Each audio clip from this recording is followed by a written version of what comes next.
Olá, boa noite, pessoal. Tudo bom com todo mundo?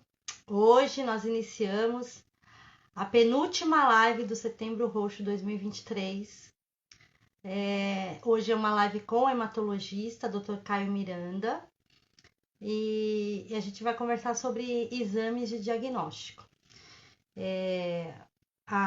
O tema escolhido foi, primeiro porque o Dr. Caio é muito bom em falar desse tema, mas também porque a gente precisa desmistificar e também detalhar um pouco sobre o diagnóstico e os exames essenciais para fechar o diagnóstico da PTI.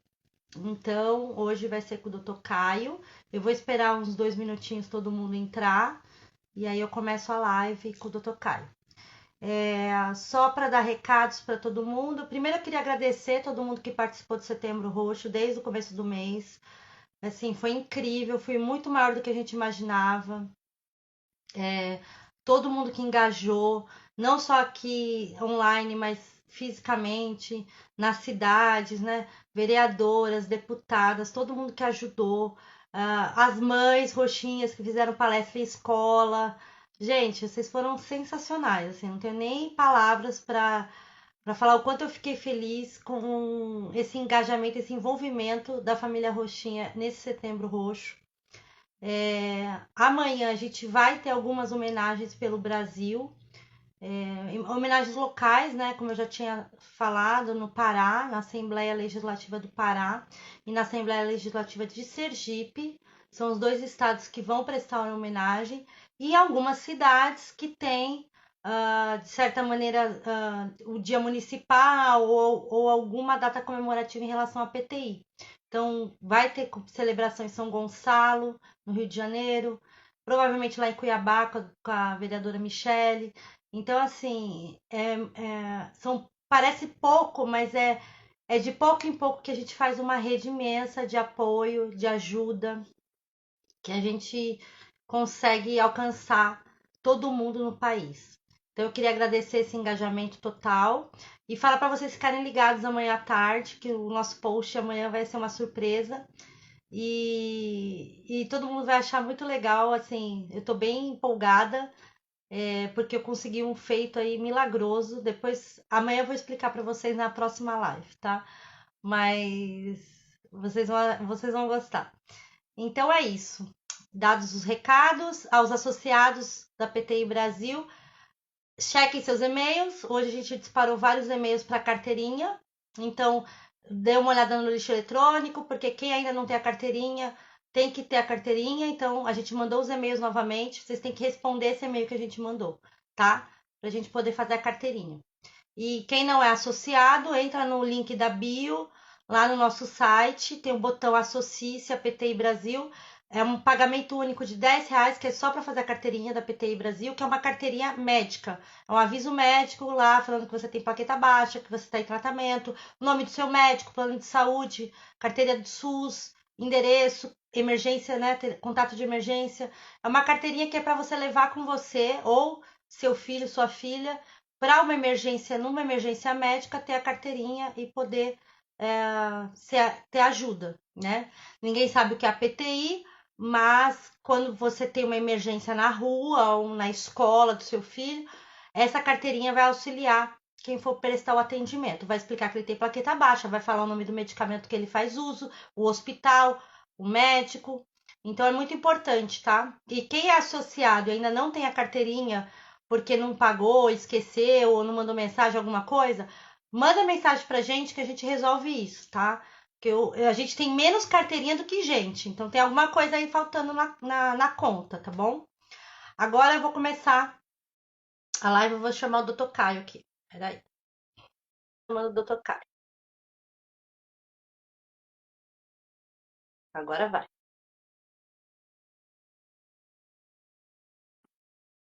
Olá, boa noite, Dr. Caio. Boa noite, Marília. Tudo bem? Tá conseguindo me ouvir bem?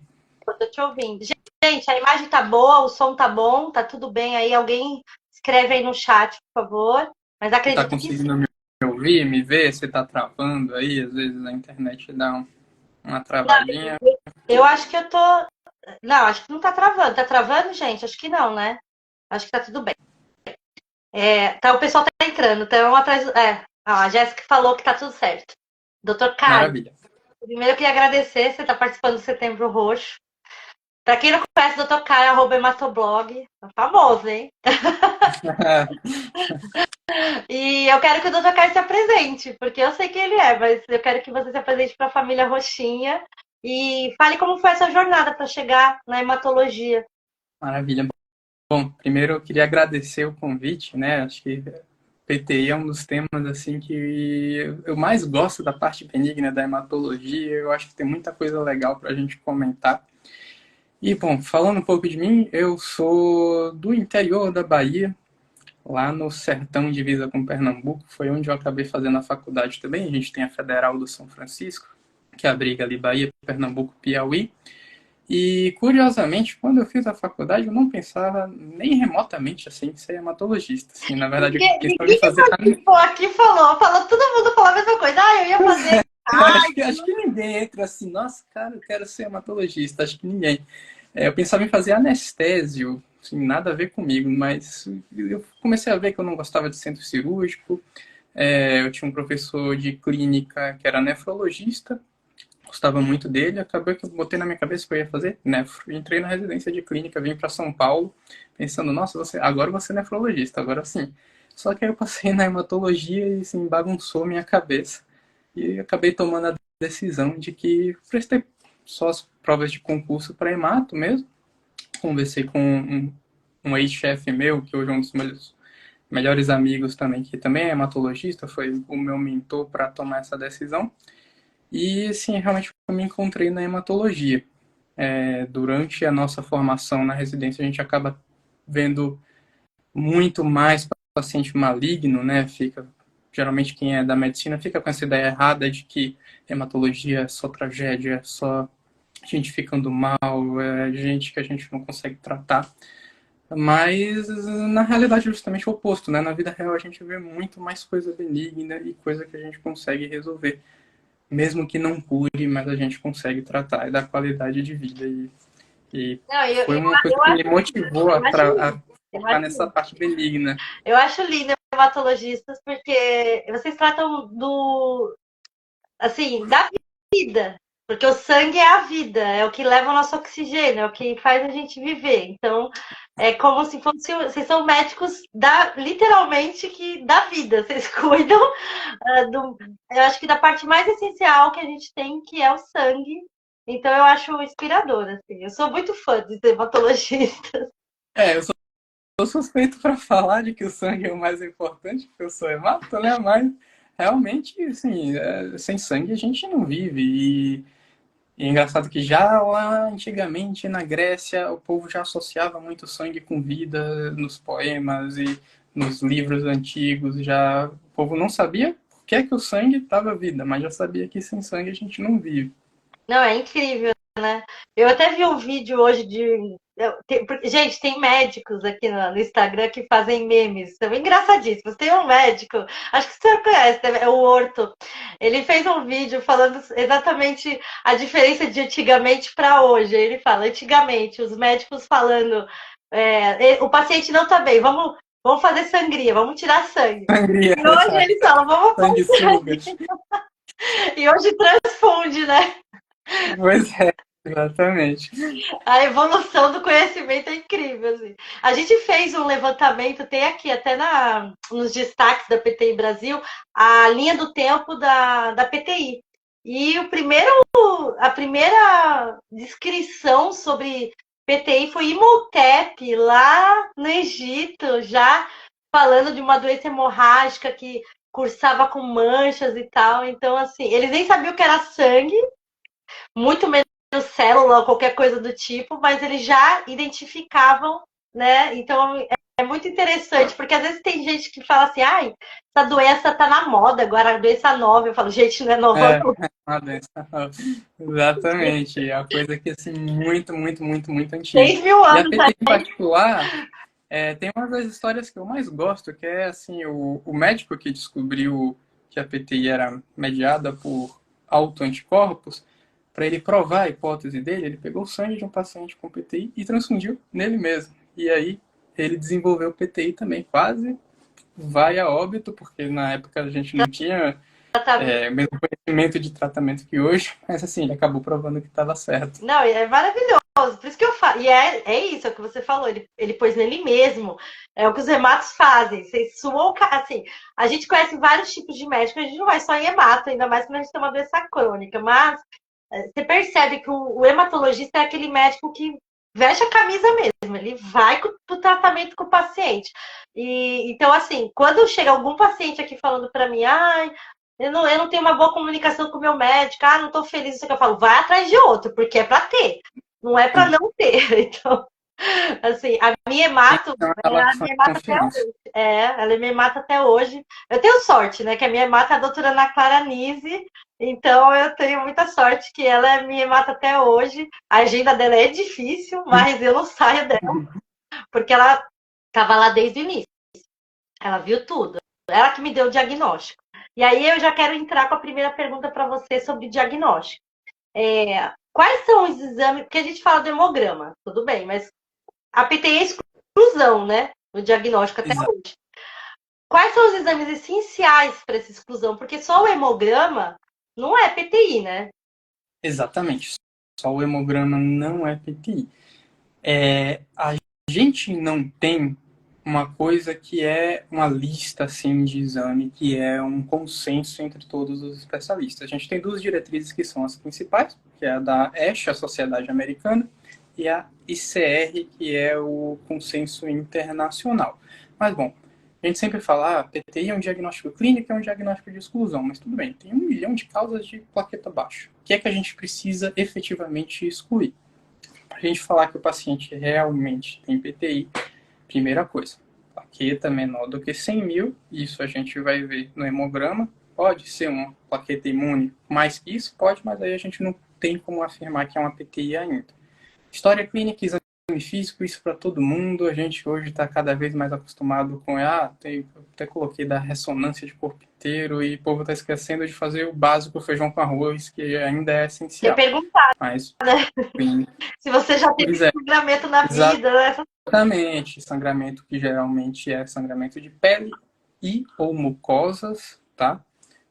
A principal manifestação que a gente tem são as petecas, as manchinhas roxas que a gente tem principalmente em região de maior gravidade, nas pernas.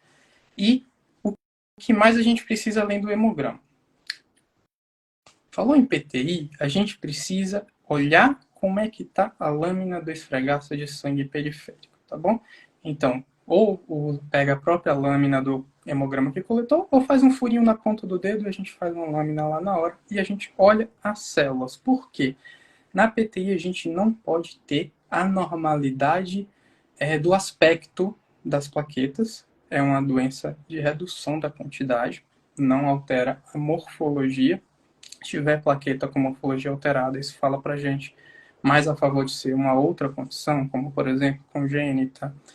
E a gente não pode ter anormalidade nas outras séries celulares. Então não pode ter anormalidade na série vermelha, anemia, poliglobulia.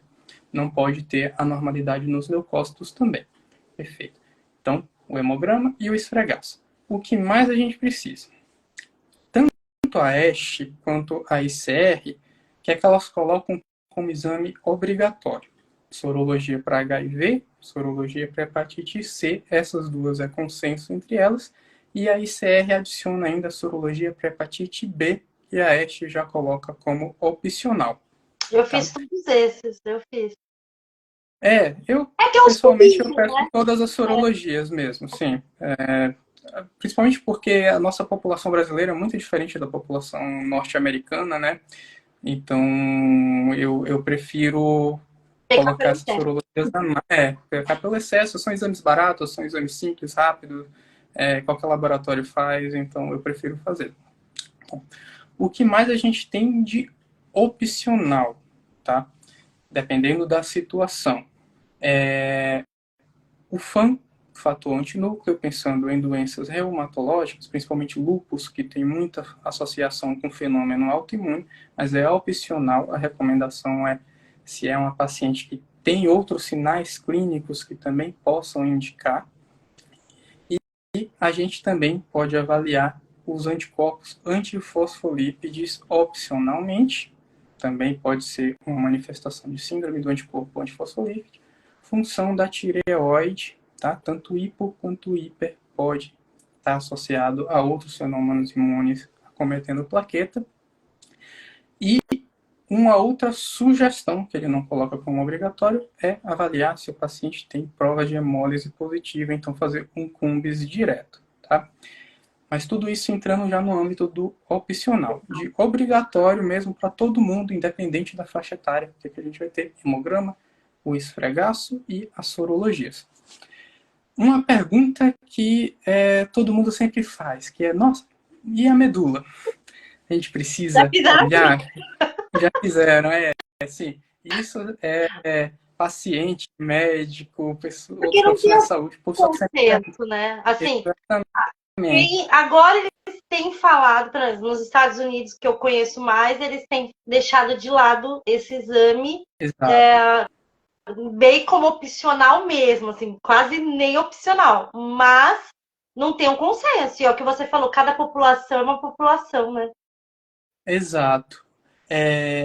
Antigamente, a própria ASH, lá na década de 90, até recomendava. Qual era a preocupação?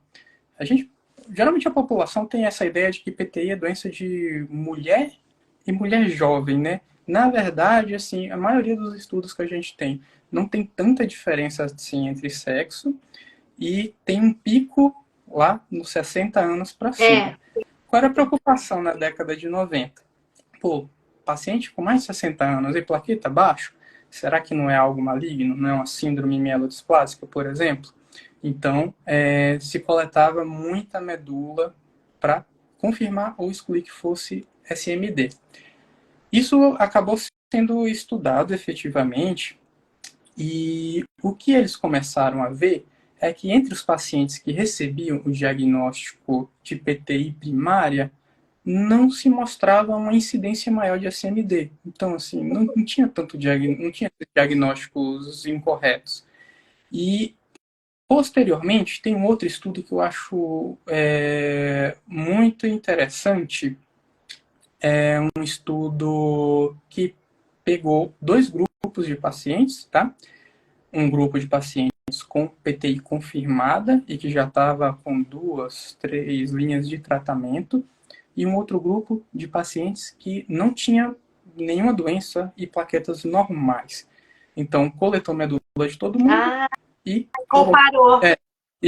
Não somente comparou, na verdade, assim, eles catalogaram, e eles chamaram hematologistas independentes, né, que não trabalhavam um com o outro, para avaliar, sem saber se eles estavam vendo a medula da PTI ou se era a medula do paciente saudável. E o que é que eles viram? O hematologista não conseguiu diferenciar qual era qual, porque não tem nenhum achado assim na medula óssea que é inequívoco de que realmente é uma PTI. Então, tanto a ASH quanto a ICR retiraram dos obrigatórios, colocaram como bem situacional, porque o poder de validade da punção da medula, na verdade, é quando a gente acha que não é PTI. Quando tem algum outro sinal, por exemplo, paciente que está com a plaqueta baixa, mas tem anemia também.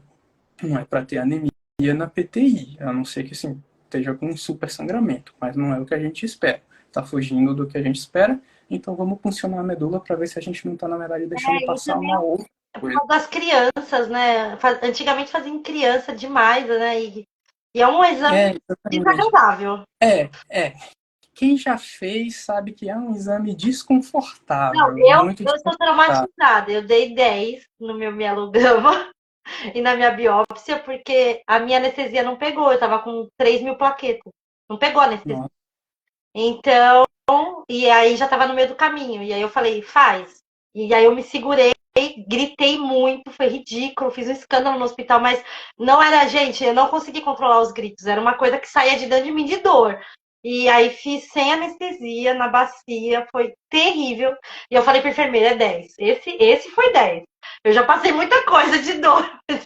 Então, assim, e aí no final, mas por quê? O meu caso, Eu fiz depois de 1 mês e meio que eu já estava diagnosticada, porque eu não respondia a nada, é muito refratário e deu uma anemia. Então a médica ficou suspeita, vamos fazer. E aí não deu nada, né? Minha medula estava ótima, não tinha nada. E aí ela falou: realmente é PTI mesmo, só é uma PTI muito agressiva, né? Mas, Muito aguda. sim. Pois então, justamente por ser um exame que na maioria das vezes não vai agregar para o diagnóstico e por ser Todo desconfortável, mundo, é uma é, dor horrível, eu gritei é muito, é uma isso aí. região ruim da anestesia. A anestesia não pega bem ali mesmo. O mielograma, até a maioria dos pacientes assim me fala, nossa, assim, eu senti como se estivesse puxando minha alma, não chegou a ser dor, mas eu senti a pressão. Agora, a biópsia dói. A biópsia dói porque a Dói. gente está quebrando um pedaço do osso, então é muito doloroso mesmo. Não, E se o mielo foi tranquilo, porque tô tranquilo. Tava doendo muito, mas depois do mielo, quando girou a agulha lá, é, aí que eu vi que era dor, né? Aí eu falei, tá, dá pra doer mais. Mas assim, claro, é o que eu sempre falo aqui, gente, o meu tratamento eu consenti tudo, não foi que eu não fui um experimento, não, é que realmente eu dei uma anemia. E como fazia 1 mês e eu não respondia a nenhum corticoide, nem a Dexa, a minha médica achou estranho eu não responder ao imunossupressor. Então, por isso que. perfeito. Assim, isso é uma indicação clara de realmente a gente coletar a medula, porque aí a gente está pensando que pode não ser PTI. Então, Para para não criança, correr o risco. eu já ouvi uma pediatra falar, né, que ela pede para a criança pequena, quando está naquela janela, acho que da. Agora eu não lembro se é de 2 a 5 anos, da chance de ter a leucemia aguda, sabe? Aí ela fala, quando dá muito alterado o exame e tal, ela pede. No caso, quando é muito pequena a criança, por conta de poder ser uma leucemia aguda. Porque acho que tem, assim, não é comum leucemia aguda em algumas faixas etárias, tipo 20, 50 anos, né? Assim, é Uhum. mais idoso que criança, né? É, depende do tipo da leucemia. Falando da LLA, a linfoblástica aguda, a gente realmente tem esses dois picos, é mais comum em população infantil e em gente mais idoso. E a gente tem a mieloide aguda, que aí é realmente uma doença que a gente espera em ter adulto de mais idade. Não é uma coisa comum na população infantil. Mas também nessa faixa etária, as diretrizes elas colocam como algo que você vai avaliar cada situação. Não é assim para coletar em todas as crianças. Depende de como realmente foi a evolução, como está o hemograma. Às vezes a paciente tem, não é só o sangramento, tem algum outro sintoma ou sinal que chama a atenção, coloca aquela pulga atrás da orelha. Mas falando de criança, uma coisa que eles recomendam que a gente não faz no adulto é dosar as imunoglobulinas, porque às vezes pode ser um distúrbio realmente do sistema imune, como por exemplo a imunodeficiência comum variável, que é uma coisa que a gente vê na população infantil, mas na fase adulta a gente já não se preocupa com isso, porque é uma coisa que já se identifica muito cedo. Isso eu vou comentar com você, depende acho que da faixa etária, sabe? Porque eu tenho uma amiga, ela é conhecida, a Caroline, ela é a CEO da PDSA. A PDSA, gente, é a Associação Americana de Plaquetas. Ela tem PTI, ela tem 60 anos, tem PTI há uns 15, 20 anos, só que ela só tinha PTI, porque nunca tinha sido diagnosticado nada. E aí, depois de 10 anos de PTI, uma luta e tal, e sempre com infecção, sempre com alguma coisa, ela foram investigar a imunologia dela. E aí, realmente, ela tem imunodeficiência primária. Nossa. Ela não sabia. E aí ela faz uso de imunoglobulina semanal e aí a apetite Uhum. dela estabilizou. Então, na realidade, ela foi descobrir, mas porque ela é de uma faixa etária que não fazia exame quando era criança, né? Ela nasceu numa época que não se fazia esses exames. Hoje, claro, não estou falando que é melhor ser criança hoje, mas na medicina, sim. Quem nasce hoje tem mais exame e o conhecimento está muito mais expandido do que antigamente, assim, né? Ah, com certeza. Sim, mais conhecimento, a gente reconhece as coisas mais rápido e a gente tem mais opção de tratamento também. Então, sim, quanto mais o tempo passa, melhor em questão de saúde. Infelizmente, isso é uma coisa que só melhora. E, e, e deixa eu te perguntar, doutor Caio, assim, como que vocês avaliam, na hora de avaliar os exames? Vamos falar do hemograma e do esfregaço. Você já vai avaliar esperando uma coisa ali, ou você vai aberto para ver a possibilidade de ver qualquer coisa ali naquele esfregaço? Como é que é essa avaliação? Porque eu sei que é um exame, o esfregaço, pelo menos, é uma coisa rápida ali, né? Uhum. Você tem que tirar e já ir fazer, não pode esperar muito, assim, por conta da coagulação do sangue. Então, o que você, na hora que bota o olho na lâmina ali, o que você está esperando ver naquele microscópio? Então, isso depende muito de como é que chegou a paciente, como é que foi a queixa dela. Se é uma história típica, assim, tem petequia, ou tem um pouco de sangramento nasal, então, geralmente, eu já vou olhar o esfregaço, esperando que realmente eu não vou achar nada. Vou ver só que realmente está com a plaqueta baixa e ponto. Não está com plaqueta de tamanho alterado, não está com plaqueta de aparência alterada, não está com nenhuma célula anormal. Você nem espera a macroplaqueta, assim, no esfregaço. A gente pode ter algumas, mas se é uma coisa que está muito proeminente na lâmina, aí já chama a atenção para talvez não ser PTI. Então, assim, pode ter? Pode ter, depende muito da quantidade, Tá. tá? Que aí a gente pode estar, na verdade, com uma plaquetopenia congênita, como, por exemplo, o Bernard Solier. Bernardo Solier, sim. Aquele caso, acho que você chegou a ver, né, que eu coloquei nos stories, que é justamente isso. O povo parece uma PTI, mas na verdade não é. Então, sim, é realmente revisar para ver se acha alguma coisa de anormal que possa apontar que talvez não seja uma PTI. Mas geralmente eu comento até quando eu vou avaliar alguma interconsulta ou quando eu estou falando com o pessoal da residência, geralmente é uma história, a maioria dos pacientes tem uma história típica, assim, é uma coisa que chega, você pega o hemograma, você olha, é uma PTI. É uma, É porque a gente poucos. não altera o resto, né? A gente só altera a plaqueta. Exatamente. Aí tem aquele, até de concurso, assim, tinha um macetezinho, ó, PTI, plaquetopenia e mais nada. Você não vai encontrar. Paula perguntou, plaqueta gigante é a macroplaqueta, Paulo, é o que ele está falando. Tem a presença ali, mas eles não esperam uma quantidade exagerada de macroplaqueta quando tem PTI. Aí eles vão investigar outra coisa. Ele acabou de falar, a plaqueta gigante e macroplaqueta é a mesma coisa. É que depende do laboratório, como escreve lá, né? A gente tem a microplaquetas, que geralmente indica que está tendo uma destruição muito rápida. A gente tem as plaquetas grandes ou macroplaquetas. Plaqueta gigante, quando a gente usa esse termo assim, gigante, geralmente é mais indicativo de ser alguma coisa congênita mesmo, tá? Uma plaqueta gigante muito grande não é uma coisa que se espera na PTI. Tá. Tá? Não, Então, e aí também tem aquele índice de volume o VPM ou MPV, né? MPV, é. Isso é um índice que a gente está tentando assim cada vez mais validar ele, mas ainda é uma coisa que não tem tanta aplicabilidade clínica assim. Tá. Não é uma coisa que está muito padronizado, mas dá para a gente associar ao restante do raciocínio. A gente não vai se guiar somente por isso, mas dá para a gente pensar se é uma coisa que talvez a medula está falhando em produzir, né? Então falha de produção da medula geralmente joga plaquetas mais jovens, então tendem a ser maiores, e se a gente está perdendo plaqueta, está sendo destruída, ela tende a ser menor. Mas isso é o que você falou, a PTI, ela não é padrão para ninguém. Exatamente. Tem gente que só destrói plaqueta, e tem gente que destrói plaqueta periférico e na medula. Tem gente que não destrói na medula. Então, esse volume, gente, ele vai variar dependendo.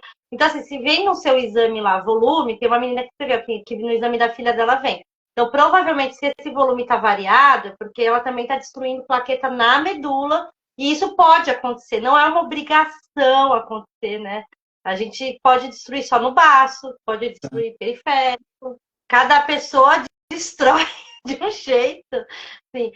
Até ontem, doutor Caio, a doutora Marina fez a live e a gente estava conversando e ela citou de um exame que a gente vai rezar para Cristo para ter no Brasil um dia, mas ela falou que já tem o projeto para ter esse exame na Unicamp e só falta comprar o material radioativo do exame mesmo. Mas é uma coisa que ainda, né, demanda dinheiro público. Mas já tem o projeto, já tem a máquina, tem tudo. Que é a cintilografia de plaqueta que faz na Inglaterra, que é aquele exame que mostra onde está destruindo, né? Você vai lá, deita na Uhum. máquina e onde brilhar está destruindo plaqueta. É um exame que para o futuro vai ajudar muito, né, no diagnóstico. Com certeza. É um exame que pode auxiliar muito, principalmente nesses casos que a gente fica com dúvida, né, se é, se não é PTI. Eu acho que para os pacientes que são muito típicos, talvez não vá fazer tanta diferença assim, mas para os casos de dúvida, com certeza. A grande questão vai ser o O acesso. acesso a esse exame, né? As coisas, infelizmente, aqui no Brasil, a gente recebe com muito atraso em relação à Inglaterra, Não, aos os Estados Unidos, próprios França. Estados Unidos não tem esse exame, né? É, Só tem na imagine. Inglaterra.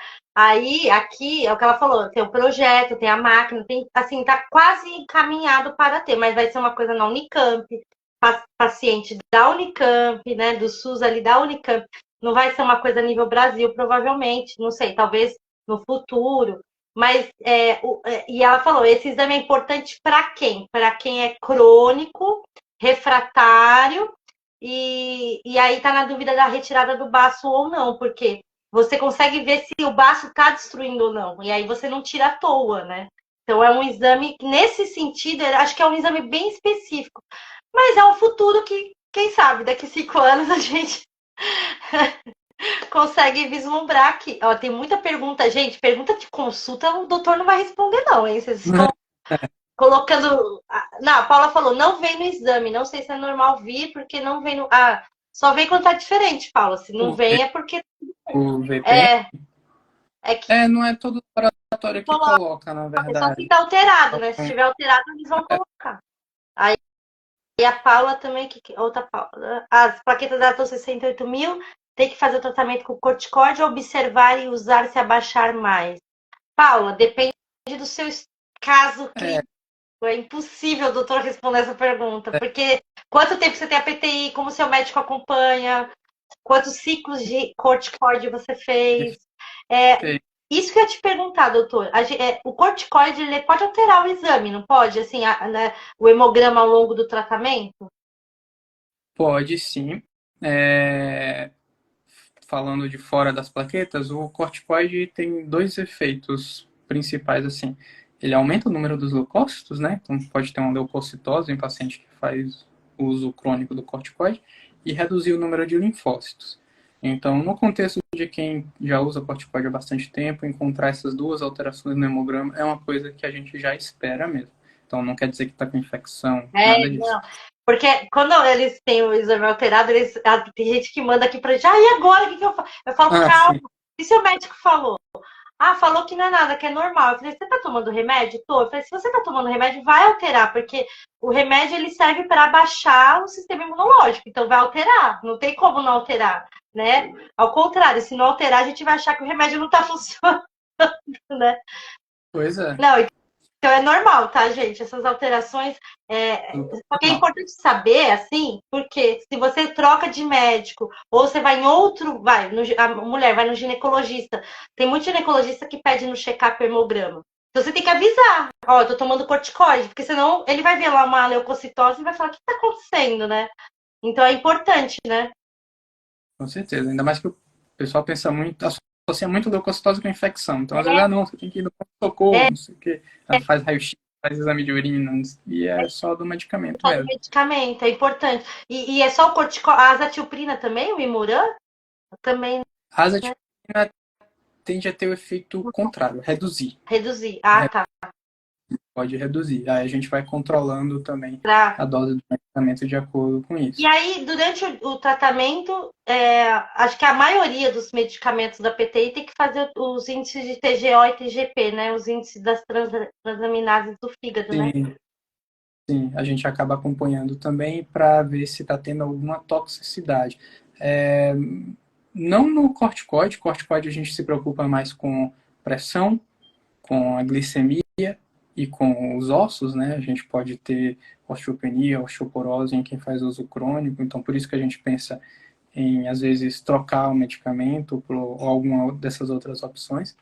Mas falando desses de segunda linha, terceira linha, aí a gente já começa a olhar, assim, a função de fígado, rim, para a gente ir acompanhando. O Danazol altera exames. Danazol, nossa, faz tempo que eu não vejo alguém que usa Danazol. Verdade. Mas, sim, pode alterar o restante do hemograma também. Paciente com PTI que está usando algum desses medicamentos, se tem essa alteração, a gente precisa sempre revisar o histórico para poder ver se é algum medicamento, Né? pode ter alguma outra causa, se a gente vai precisar mexer na dose. Então, é muito. Falou em paciente que está acompanhando o PT, é muito importante a gente saber o histórico para contextualizar. Verdade. E aí eu queria te fazer uma pergunta importante também na PTI crônica. A gente tem muito paciente aqui que tem PTI há 3 anos, 4 anos, 5 anos. Às vezes largou o tratamento e o médico, que a gente, né, mas não vai há 1 ano no médico, porque eu vivo bem, eu não sangro, e aí para e tal. Mas esse tipo de paciente com PTI crônica há muitos anos e refratário a todos os tipos de medicamento.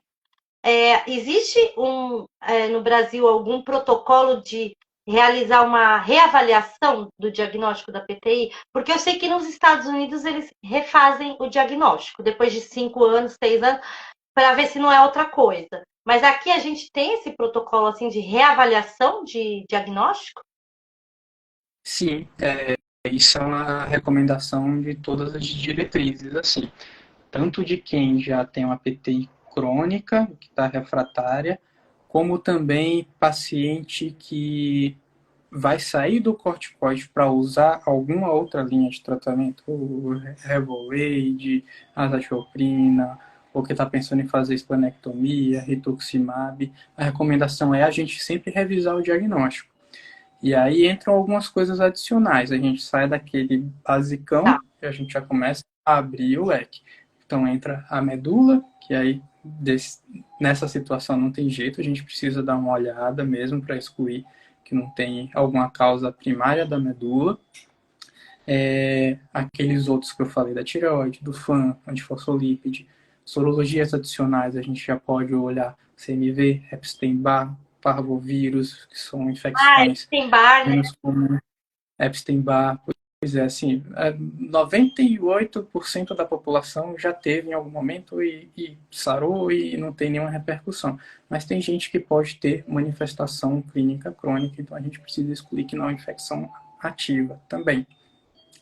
E outra coisa que a gente precisa lembrar, quem tem sintoma gastrointestinal, quem tem gastrite, endoscopia com pesquisa de H. pylori, tem uma causa de PT secundária, e aí nesse caso a gente precisa erradicar a bactéria para poder responder ao tratamento também. É engraçado que a gente sabe, cada protocolo, cada país tem um protocolo, gente. E a gente aqui no Brasil meio que segue o americano e o europeu e tal.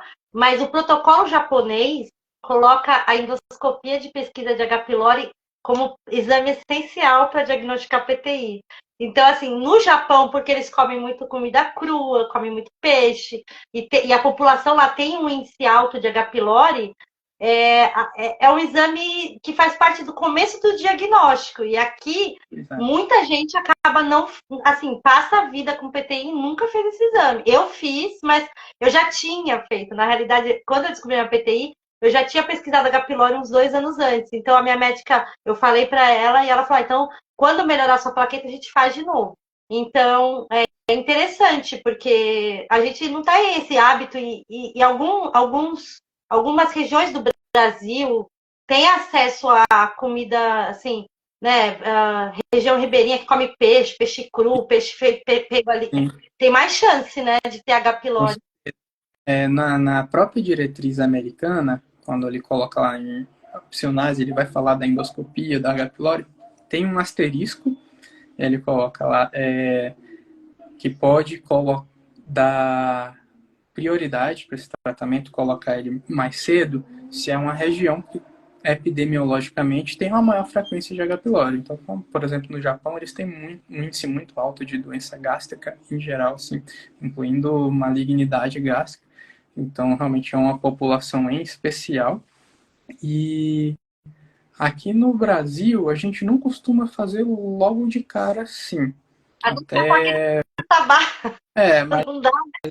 paciente que vai já fugiu do corticoide, vale a pena fazer também. Abrir realmente o leque para a gente não deixar passar nenhuma causa secundária. E você falou que eu achei bem interessante também da questão da tireoide, né? Porque, assim, existe a possibilidade de ser tireoide de Hashimoto? Sim, a gente tem um ditado que doença autoimune anda uma de mão dada com a outra, né? Então, a tireoidite de Hashimoto, ela tem uma maior associação com outras doenças autoimunes, inclusive pensando em deficiência vitamínica, que também pode ser uma causa de plaqueta baixa. Então, é uma recomendação também da gente pesquisar. Não é uma causa super comum, a gente já está falando de coisa mais rara, mas se é uma paciente que vai precisar trocar de tratamento ou não está respondendo, a gente já precisa pesquisar as coisas raras também.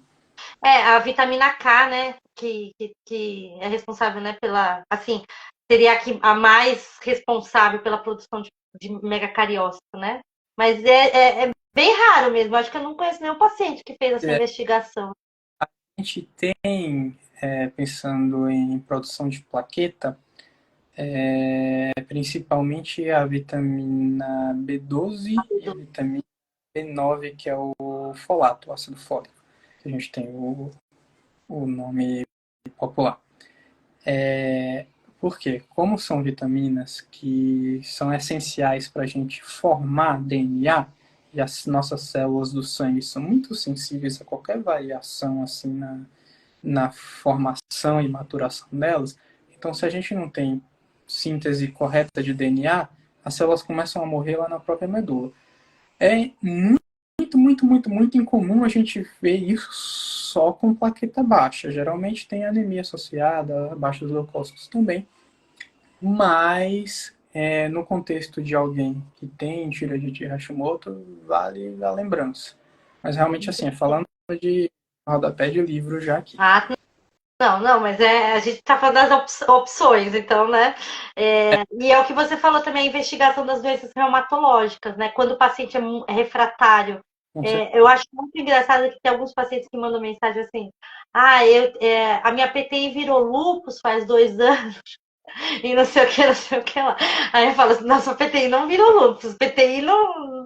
Ninguém tem uma varinha de condão que a PTI vira lúpus. Mas, Ou você tem uma PTI secundária que veio primeiro ao lúpus, ou você sempre teve lúpus e foi mal diagnosticado, né? Mas às exato. vezes cai o raio 2 vezes, né? Às vezes a pessoa tem PTI e lúpus, PTI e SAF. A gente tem paciente aqui que tem PTI e SAF, que tem uma vida muito mais difícil, porque o tratamento é bem mais complicado, né? O SAF é bem complicado, dá muito sangramento. E quando é mulher, mais ainda. Mas normalmente, essa coisa, quando o paciente fala, é que virou lúpus, virou SAF. Não é, né, doutora? É um diagnóstico que ficou no caminho, né? Exatamente. Não é que uma coisa se transformou na outra. É uma pergunta que sempre ouço muito: a anemia pode virar leucemia, a plaqueta baixa pode virar leucemia. Não, não é que vira.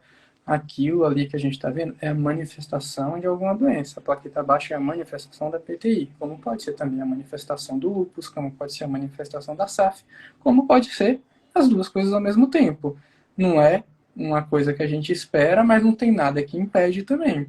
Eu sempre falo para a gente raciocinar partindo do mais comum, mas ficar atento porque não tem nenhuma lei da natureza que impede uma pessoa de ter duas doenças concomitantemente.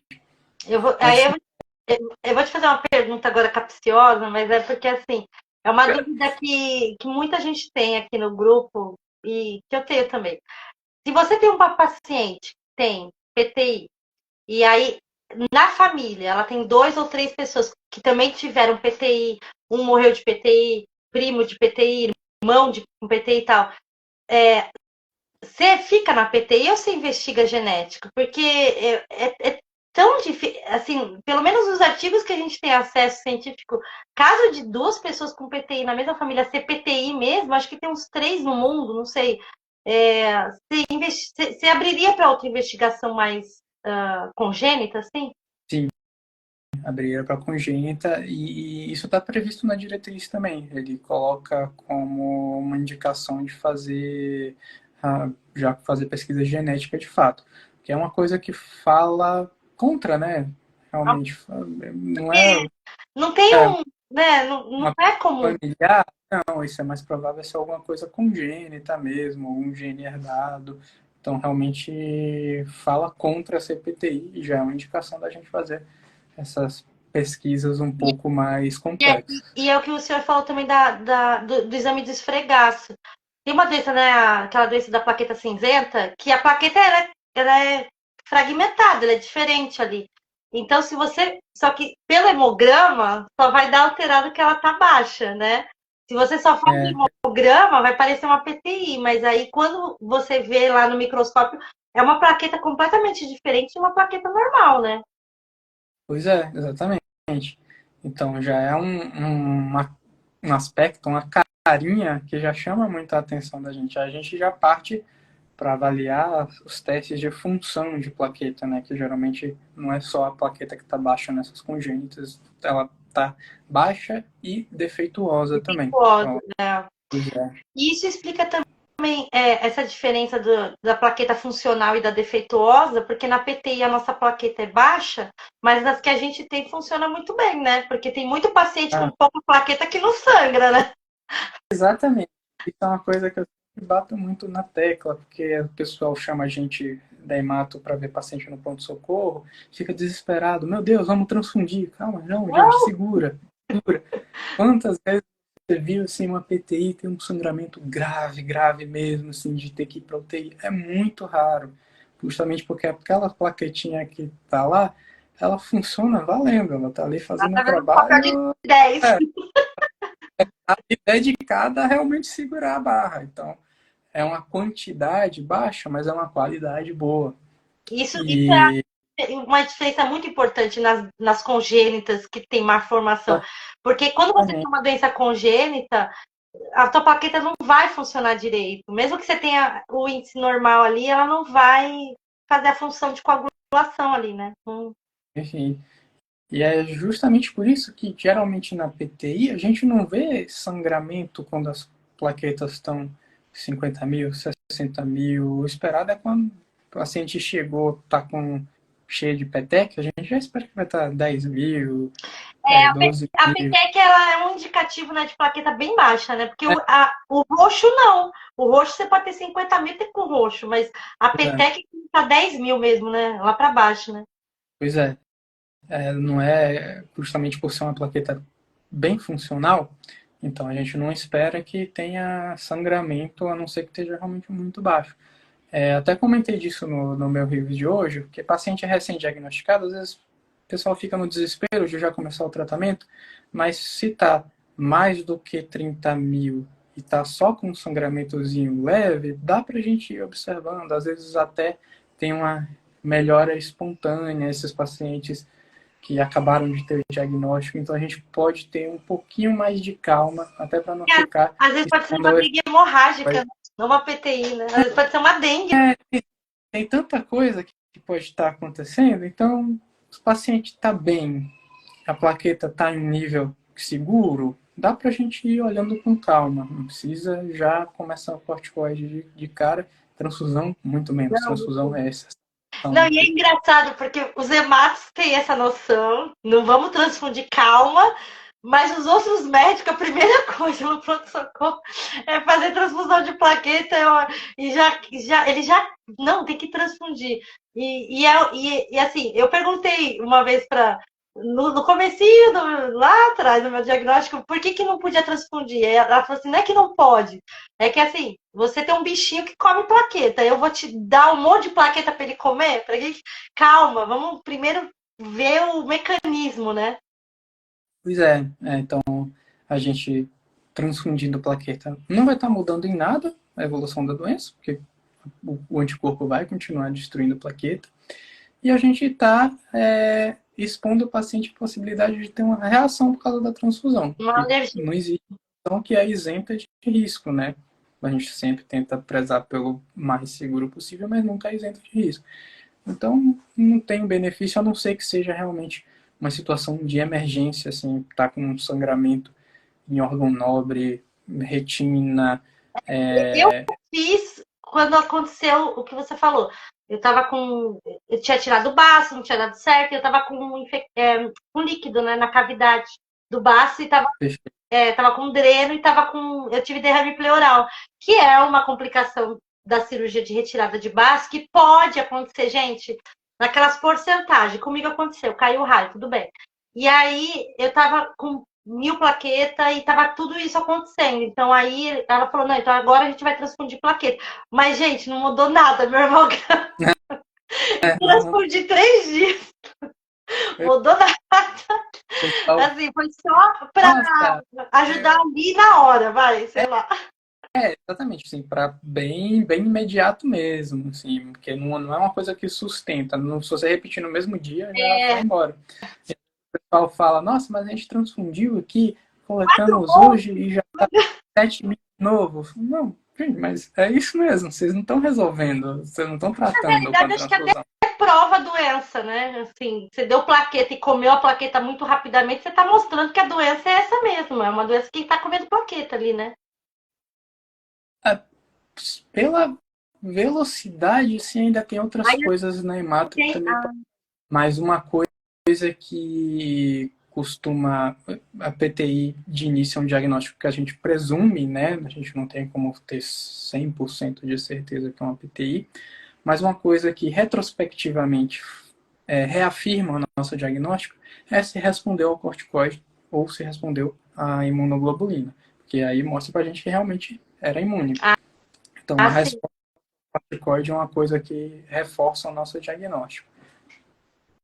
a Paula falou: eu tenho várias petecas no meu corpo e notei que estão saindo mais. Acho que minhas despencos têm as plaquetas. É, É bom procurar atendimento. sempre que alguém aparece me mandando mensagem, ai, tô com peteca na perna, no braço, falo, vai pronto socorro. Avisa seu médico. Eletrocardiograma, Vai, exatamente. Sim. vai pro. Não dá para Porque essa só. peteca é difícil acontecer com plaqueta mais alta, né? Teve um rapaz que falou que ele estava com 40 mil. Mas é muito difícil ter peteca com 40 mil. Assim, peteca normalmente é 15, 10, 8. Então, assim, gente, ouve o médico. Você tá com muita peteca. Vai Só para fazer o hemograma, liga pro seu médico. socorro. Pronto-socorro. Bom, gente, a gente fez todas as nossas perguntas e acho que as dúvidas foram sanadas. É muito importante essa conversa sobre diagnóstico e exame. Eu conheço muito paciente aqui que nunca fez um esfregaço, mas tudo bem, tá fazendo tratamento aí. Mas agora vocês, às vezes vocês não sabem que fizeram, porque é o que o doutor falou, às vezes faz esfregaço no próprio sangue que tirou para fazer hemograma. Geralmente. Hoje, cada vez mais comum. Então, o próprio pessoal da análise do laboratório, mesmo quando vê que é um hemograma e vê que deu que a plaqueta está baixa, já vai lá e já olha para confirmar se é isso mesmo. Às vezes, a plaqueta está baixa ali só por causa do reagente que foi utilizado. Então, a gente coleta em outro tubo Ah, com se outro trata, né? extrato e para confirmar, tá? Quando a gente vê que tem um monte de plaquetinha que tá junta uma na outra, então o contador passa como se fosse uma só, Nossa. várias plaquetas. Então, É por isso que é essas coisas importante também olhar, fazer em bons laboratórios o exame, né? Os sim, médicos, normalmente, na sua região, na sua cidade, eles vão falar, faz um laboratório tal. Porque ele já sabe que ali a máquina não vai comer plaqueta na contagem. e também sabe que se der qualquer coisa fora do Ele vai. normal, tem gente que vai saber olhar a lâmina. É uma coisa que é muito comum, o laboratório que não tem quem tenha experiência com esfregaço, E aí fica sempre encaminhando a amostra para um outro laboratório, para alguém que tem experiência com hemato olhar, e aí pensa o E tempo, aí o custo o disso. exame já nem tem validade, né? É. Aí, sim, quando vai ver é 2, 3 dias para poder revisar o que é que está acontecendo. Então, Eu acho engraçado. Aqui no Brasil a gente não tem esse costume, mas eu sei que nos Estados Unidos, quando o exame vem muito alterado, o laboratório liga para a pessoa, né? Aqui ah, não tem isso, né? Mas lá, todo mundo que fala da PTI normalmente descobriu a PTI assim: foi fazer um exame para outro médico, aí deu alterado e o laboratório ligou e falou: vai para pronto-socorro, vai para pronto-socorro. Aqui os laboratórios não, eles acho que não falam, né? Eles só entregam um envelope. não é uma prática comum, não. Lá no onde eu fiz hemato, lá no Santa Marcelina, o pessoal do laboratório era muito, muito, muito bom de hemato. Aí O, ligaram. os biólogos, os biomédicos, o pessoal assim da parte analítica era muito bom. Então eles ligavam para avisar, para convocar o paciente para voltar. E às vezes eles já ligavam na nossa enfermaria de hemato, já falando: ó, tá, chegou, esse hemograma aqui é de tal coisa. Ai, que Eu já falava: legal. ó, tá com O cara de pessoal tal que faz análise clínica, eles adoram, né? Tentar, cara, assim, ver ali, cara. descobrir, né? É verdade. O pessoal é muito bom. Então, às vezes eles já ligavam, a gente já ia avaliar o paciente, já tendo uma ideia do que a gente ia encontrar. Tá certo. Tá bom, gente. Ó, gente, pra vocês entenderem o valor do hemograma. É um exame simples, barato, que acho que é o exame mais barato de sangue que tem, é R$ 9, R$ 10, depende do lugar que você tá, 18, 20 no máximo. Muito E é um exame que caro. tá toda a informação ali, assim, é muito rico, é muito, muito legal. Eu queria agradecer, doutor Caio, pela sua participação no Setembro Roxo, foi maravilhoso. Gente, sério, Né? sigam Convite nova. o doutor Caio foi muito conteúdo ali. Você faz atendimento online, doutor Caio? Faço também. É uma agenda um pouco mais Tá. restrita, assim, Uma mais atenta. opinião, assim, que o pessoal tá sempre É, pedindo, assim, aí e sempre fala, não precisa ser na minha cidade, não, pode ser online, me indica alguém. Então, o doutor Caio tá aqui indicado. dependendo, dependendo da situação, às vezes a gente precisa avaliar pessoalmente, mas faço avaliação online também. Geralmente é justamente isso, é plaqueta baixa, problema de coagulação, sangramento, são as As coisas que benignas. mais surgem. Mais benigna mesmo. É importante lembrar disso. A gente, claro, não é fácil viver com PTI, é difícil. Tem sangramento, tem cansaço, fadiga, essas coisas todas que a gente sabe. Mas ainda assim, a gente tem uma doença benigna. É importante a gente lembrar disso, né? É benigna, não é maligna. Às vezes sempre pode ser pior. Então a gente não tá tão ruim, por mais difícil que às vezes pareça. Principalmente para quem está no começo e chegou agora, há pouco tempo, está super assustado. Calma, é uma jornada. PT é uma jornada, você está nela. E abraça o braço do seu médico e vai nessa jornada, vai dar tudo certo. Uma hora você vai achar um tratamento que vai dar resultado, vai subir a plaqueta, talvez uma remissão. Então, tem que ter isso em mente, né, doutor? Com certeza. Tá certo. Eu queria te agradecer e falar, se você quiser deixar um recado aí pro pessoal, pode deixar, tem um monte de roxinho te vendo. Ah, perfeito. Então, convidar todo mundo aí para seguir o meu perfil.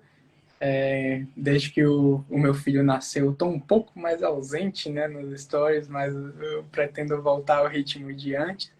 E geralmente nas segundas-feiras eu abro aquela caixinha de perguntas para a gente bater um papo. Então, às vezes, quem tem alguma dúvida que gostaria de tirar ou Tem fazer sempre algum. alguém com PTI lá te perguntando.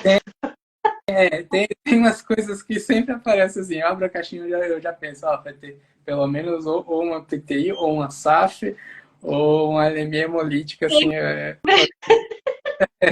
tem toda segunda-feira.